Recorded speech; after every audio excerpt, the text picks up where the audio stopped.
বিসমিল্লাহির রহমানির রহিম। শুরু করিতেছি মহান আল্লাহর নামে, যিনি করুণাময় অতি দয়ালু। সম্মানিত মুসলিম দিনী ভাই ও বোনেরা, আমরা গত ভিডিওতে আলোচনা করছিলাম আখিরাতের প্রস্তুতি নেওয়া এবং নামাজের বিষয়। এই দুইটা বিষয় একটা বিষয়ের সাথে কানেক্টেড, একটার সাথে কি কানেক্টেড?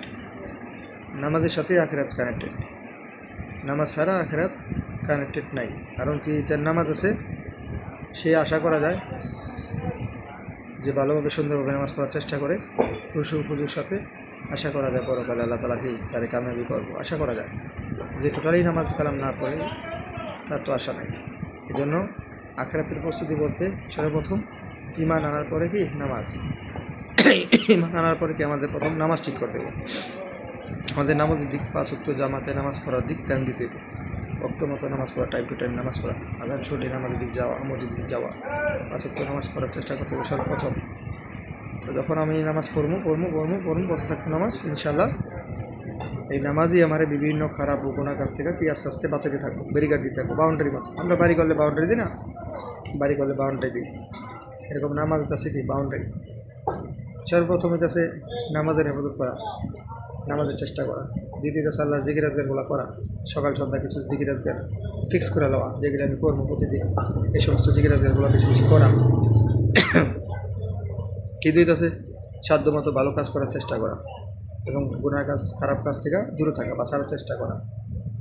চতুর্থ হচ্ছে মানুষের দিনের দাওয়াত দেওয়া, মানুষের যতটুকু আল্লাহর কথা বলা যায়, দিনের কথা বলা যায়, দাওয়াত দেওয়া যায়, যতটুকু পারা যায় দিনের কথা বলা, দিনের দাওয়াত দেওয়া। চতুর্থ বিষয় ছিল। পঞ্চম বিষয়টা আছে আল্লাহর কাছে বেশি বেশি দোয়া করা, যে আল্লাহ তাআলা তৌফিক দান করুন সমস্ত ভালো কাজ করা এবং সমস্ত খারাপ কাজ থেকে বাঁচার, আল্লাহর কাছে বেশি বেশি দোয়া করা। ষষ্ঠম হচ্ছে সাধ্যমতো দান সদকা করা, ফকির মিসকিন বা গরিব মানুষ পাইলে তাদেরকে দান সদকা করা। হ্যাঁ, এই সমস্ত বিষয়। সপ্তম বিষয়টা আছে যে সমস্ত হালতে সবর করা। এটা বহুত কঠিন বিষয়। সবর করা তত সহজ না, আসলে অনেক কঠিন বিষয়, কিন্তু সবর করা এবং আল্লাহর কাছে সাহায্য চাও। দিন শেষে যতগুলো বিষয় বললাম, আরও হয়তো অনেক বিষয় আছে। ইসলামের পথে চলতে এই সমস্ত বিষয়গুলো মেনটেন করে চলা আর নিয়ত করা যে আল্লাহ আমি এভাবে চলতে চাই, তুমি আমার চালাও, তৌফিক দান করো। তখন আল্লাহ তাআলা অবশ্যই তৌফিক দান করো। বান্দা যেভাবে চায় আল্লাহ সুবহানাহু ওয়া তাআলা সেভাবে তার তৌফিক দান করে। কিন্তু প্রথম নিয়তটা আমার করা, প্রথম চিন্তা ফিকিরটা আমার করা, যে না হায় আমি কই যেতেছি, কই সুইটা চলতেছি, আমার গন্তব্য কোথায়? আমার গন্তব্য তো মোট কবর, এই সাতক্ষীরাত মাটি।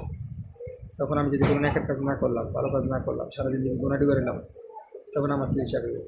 আমার বাড়ি, আমার ঘর, আমার টাকা পয়সা, আমার বিবি বাচ্চা সব থাকবো, আমি তো থাকবো না, আমি তো এই কবরে যাবো খালি হাতে।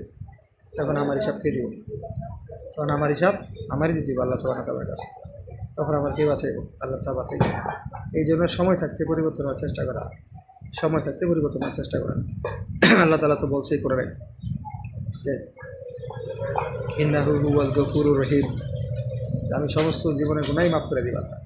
আল্লাহ চাইলে সমস্ত জীবনের গুনাহ মাফ করবে, আমি গফুরুর রহিম, ক্ষমাশীল। কিন্তু তওবা করে ফিরে আসা। আমরা মানুষ, আমাদের ভুল ত্রুটি হবে, গুনাহ হবে, এটাই স্বাভাবিক। যতদিন বাঁচবো হয়তো ততদিনই হবে, আবার ততদিনই তওবা করো, ফিরে আসবো। যতদিন বাঁচবো হয়তো গুনাহ ত্রুটি হয়ে যাবে, ভুল ত্রুটি হয়ে যাবে, আবার তওবা করে আবার সাথে ফিরে আসবো, ফিরে এসে ভালো কাজ করার চেষ্টা করবো। ওলামা কেরাম বলেন যে তুমি গুনাহ ছাড়তে পারো না, নেকের কাজ কেন ছাড়ো? মজার কথা, গুনাহ ছাড়তে পারো না, নেকের কাজ করা কেন ছাড়ো? ঠিকই তো, গুনাহ ছাড়তে পারি না, আমি নেকের কাজ করা কেন ছাড়ি? কারণ কিয়ামতের মাঝে তো আমার গুনাহ নেকের হিসাব হইব। তখন আমি যদি নেকের কাজ করি, গুনাহ যদি ছাড়তে না পারি, নেকির কাজগুলো তো এগুলি ব্যাকআপ দিতে পারবো। আর যদি গুনাহ যদি করতে থাকি, নেকি যদি না করতে থাকি, তখন আমি আল্লাহ তাআলার কাছে কী হিসাব দেবো? এই জন্য ভাই বেশি বেশি নেকের কাজ করা, নামাজ কালাম পড়া, 5 ওয়াক্ত নামাজ পড়ার চেষ্টা করা, সুন্নাতের উপর আমল করার চেষ্টা করা, জিকির আজকার করা সকাল সন্ধ্যা, দান সদকা করা প্রতিদিন নিয়মিত, আল্লাহর কাছে বেশি চাওয়া, মানুষের দিনের দাওয়াত দেওয়া, দিনের যে কাজগুলো আছে এগুলির সাথে জড়ায় দেওয়া চেষ্টা করা যতটুকু সম্ভব। দুনিয়া আখিরাতে ইনশাআল্লাহ আশা করা যায় আল্লাহ তাআলা চাইলে দুনিয়া এবং আখিরাতে কামিয়াবি পেয়ে যাবে ব্যক্তি। আর যদি আমরা তা না করি, শুধু দুনিয়ার কিছু ছুটি, যে খালি বাড়ি গাড়ি টাকা পয়সা, ভোগ বিলাসিতা নারী, এটা কি আমরা তো 50-60 বছর বাঁচতাম দুনিয়াতে, কোনোরকম গেল, বাকি আমাদের পুরা জিন্দগি, অনন্তকালের জিন্দগি ধ্বংস বরবাদ হয়ে গেল। যে দুনিয়ার ক্ষতি তো ছোটোখাটো ক্ষতি, আমার 1 লাখ টাকা ক্ষতি হয়ে যায়, 2 লাখ টাকা ক্ষতি হয়ে যায়, হয়তো ইনকাম করলে ব্যাকআপ হয়ে যাবে 1-2 বছর, 6 মাস, কেউ 1 মাস। আখেরাতের ক্ষতি বড় ক্ষতি। আখেরাত যদি বরবাদ হয়ে যায়, এটা আর ব্যাক আবার কোনো সম্ভাবনা নাই, হয়তো জান্নাত নাহলে জাহান্নাম। এই জন্য আখেরাতের ক্ষতি কি বড় ক্ষতি, ওই ক্ষতির প্রস্তুতি নেওয়া। আমরা মানুষ বাহ্যিক চিত্রে যা দেখি চোখের সামনে, এই ক্ষতির প্রতি জোর দিই। ফ্যানের ভিতরে চলন্ত ফ্যানে হাত দিলে হাত কেটে যাবো, আগুনে হাত দিলে হাত কেটে যাবো, বিষাক্ত সাপের সামনে খেলে সাপে কামড় দেবো, বাঘের সামনে খেলে বাঘ খেয়ে ফেলাইব, গাড়িতে বেড়ে গেলে অ্যাক্সিডেন্ট হইব, পাহাড়তে লাভ দিলে পরে মরে যেতে পারে। এরকম আমরা চোখের সামনে যে সমস্ত ক্ষতি দেখি, এই সমস্ত ক্ষতির পিছিয়ে কিন্তু মূলত আসলে দৌড়াই বা ডরাই। কিন্তু এর পিছিয়ে যে আখেরাতের ক্ষতি আছে, বড় ক্ষতি, তার পিছিয়ে কি তার জন্য চিন্তা করি না, ফিকির করি না, তার থেকে বাঁচার চেষ্টাও করি না। আমরা খালি দুনিয়ার যে ক্ষতিগুলো আছে এগুলির প্রতি গুরুত্ব দিই। এই জন্য রে ভাই, আখেরাত সাজানো, আখেরাত সাজানো, দুনিয়া আল্লাহ তালা সাজা দেবো, আখেরাতও সাজা দেবো। যারা আখেরাত সাজাইতে চায় তাদেরকে আল্লাহ দুনিয়াও সাজা দেয়, তাদেরকে আল্লাহকে দুনিয়াও সাজা দেয়। যারা আখেরাতের রাস্তায় চলতে চায় তাদেরকে আল্লাহ ভালো খাওয়ায়, ভালো পেন্দায়, দামি দামি কাপড় চোপড় পেন্দায়, ভালো খাওয়ায়, তাদের ওষুধ বিষয় কম দেয়, ভালো ওষুধ কম দেয়, সামান্য কিছু দিলে ওটা পরীক্ষা স্বরূপ দেয়, আবার আল্লাহ তালা কি তা থেকে আপাতত আল্লাহই করে ফেলায়। আর যারা আল্লাহর বাদ দিয়ে দুনিয়া সাজাতে চায়, আল্লাহ তালা তাদের দুনিয়া সাজায় না, তাদের দুনিয়ার ভিতরে পেরেশানিতে লাগা রাখে। আখেরাতে তো আছেই পেরেশানি, যেমন তাগন, তো দুনিয়ার পেরেশানিতে লাগা রাখে। একটা গোছা আরেকটা লাগে, একটা গোছা আরেকটা লাগে, একটা গোছা আরেকটা লাগে, একটা গোছা আল্লাহ লাগে, এই পেরেশানিতে ফেলাতে হবে আল্লাহ তালা। আল্লাহ তালা বলে তখন তুই আমার বাদ দিয়ে দুনিয়া সাজাস, যা তুই দুনিয়াও পাবি না, আখেরাতে পাবি না। অতএব ভাই বোন, সবাই আমরা আখেরাত সাজানোর চেষ্টা করি। হ্যাঁ, দুনিয়া যতটুকু দরকার ততটুকু আল্লাহর কাছে চাই, ততটুকু সাজানোর চেষ্টা করি, অতিরিক্ত না। আর আখেরাত সাজানোর দিকে ফিকির বেশি দেয়। মোট কথা দুনিয়া সাজাইতে হইব যতটুকু দরকার ততটুকু, আখেরাত সাজানোর চেষ্টা বেশি করতে হইব, মানে দুনিয়ার থেকে আখেরাতে গুরুত্ব বেশি দিতে হবে। মোট কথা সেটা। আর দুনিয়া গুরুত্বটা যখন বেশি দিয়ে এলাম, তখনই আমি আখেরাত থেকে বিমুখ হয়ে যাবো। আল্লাহ তালা তৌফিক দান করি। সর্বশেষ যে নামাজের দিকে জোর দিই, নামাজ যেতে না ছড়ে, কোনো হালতে যেতে নামাজ না ছড়ে। আর যদি কোনো হালতে ছুটটাও যায়, নামাজটা আদায় করে না দাদা, নামাজ না ছাড়া।